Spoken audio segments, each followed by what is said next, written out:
very good morning to RANsquawk listeners. Welcome for the rundown for Tuesday, the 6th of July 2010. And welcome back for US listeners. I hope you all had an enjoyable Independence Day holiday.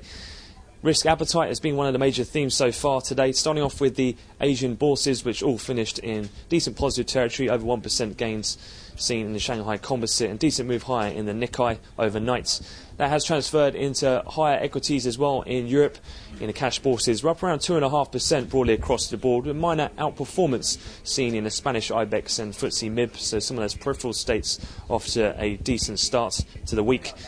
In particular, financials as a sector trading a little bit higher, somewhat easing in some of the fears for the stress tests which are due for official publication on the 23rd of this month, after EU Commissioner Rehn said overnight that the EU, provide a backstop to any fragile or uncertainties that results provide in the stress test to individual banks.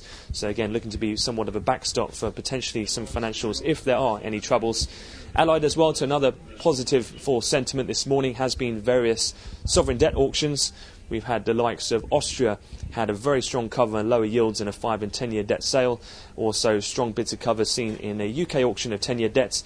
And we had a syndication of the books open on a 10 year auction from the Spanish Treasury, where indications are that that order book was over or in excess of 10 billion euros, with around 2/3 of that coming from foreign investors according to sources.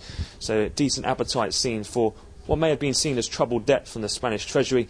That in turn has boosted some of the sentiment. Euro trading higher, dollar index down around 0.5% as well, has sent WTI crude futures up over $73 for the session and has bolstered the general commodity prices, and therefore basic materials are outperforming so far in Europe.